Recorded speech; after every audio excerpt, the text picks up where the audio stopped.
Plans are for Social Security, and if that includes either raising the retirement age or privatization. It's a great question. Thank you very much.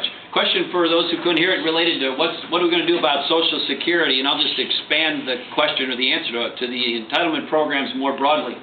In terms of federal spending, it is out of control, as you know. As we're gathered here this morning, know this: the federal government spends about $40,000 a second that it does not have. That's what they're spending in deficit or debt, adding to the debt. We're here an hour, that's $144 million. So in this 1 hour meeting, we're passing on, or the federal government is passing on to your children and our grandchildren, $144 million more in debt or deficit. They take in the door about $2.2 trillion in revenue, and they're now spending about $3.5 trillion. So they had a $1.5 trillion deficit last year, a $1.5 trillion or so deficit this year, and basically $1 trillion deficits for as far as the eye can see.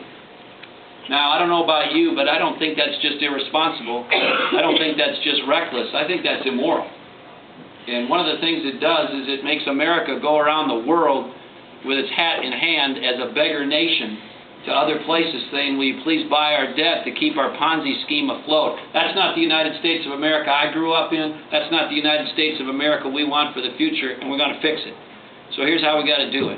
If you look at where the money goes in a pie chart, a circular pie chart, and you color the following categories red: Social Security, Medicare, Medicaid, interest on the national debt, and a few other entitlement programs, that red part is over the halfway mark.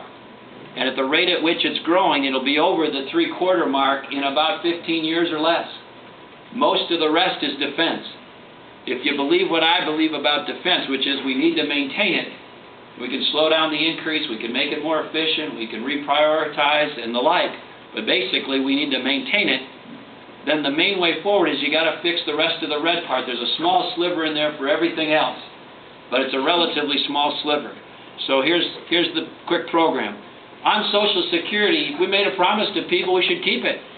So if you're on the program or anywhere near eligibility for retirement, we're going to keep our commitment, and we should keep our commitment and make sure that the program isn't altered for you or anybody who falls in that category. But for the next generation, the ones coming into the workforce, we have to say this: in light of increasing life expectancies, for the folks coming into the workforce, we have to gradually raise the retirement age over time. Now we're going to give them fair notice. We're going to give them decades of notice, but we're telling them now, prepare, because over time retirement ages are going to gradually increase over time. Then the second thing we need to do is, I don't like means testing because I think it breeds class warfare when it comes to these kinds of programs, but we're choosing amongst crappy options. And one of the least crappy options is this. We're going to tell wealthy people that you're not going to get the cost of living adjustment, but if you're middle income or lower income, you will. And then finally, as an option, a voluntary option, we'll tell young people who are coming into the workforce, if you'd like to have an individual account as a voluntary option, you can choose that, although it's not required. On Medicaid, which is the state-federal partnership for health care for the poor, it's an important program. But we got to end the dual management of the program. When I was governor, if you wanted to try something new or try something different in Medicaid, you had to go play Mother May I with the federal government. Can we try this? No. Can we try this innovation? No. Can we try this pilot project? No.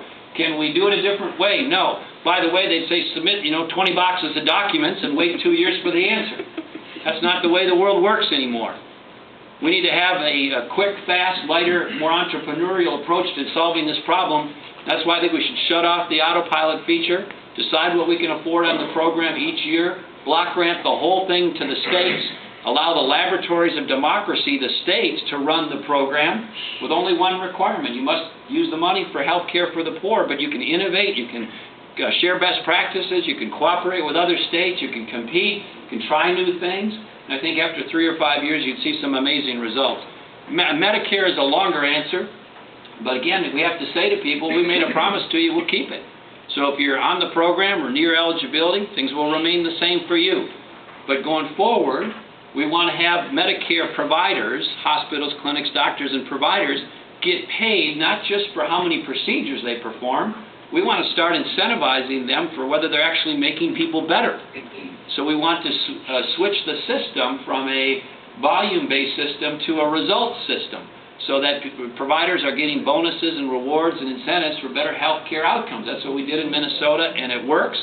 And then again, for the next generation, we want to say to them, Medicare will still be available to you in a future form, but it's going to have a lot of other options available to people that they can choose from. And they'll be in competition with each other over quality and price and other measurements. So those are the kinds of reforms we need to do in the area. It would help a great deal to get these government spending under control going forward.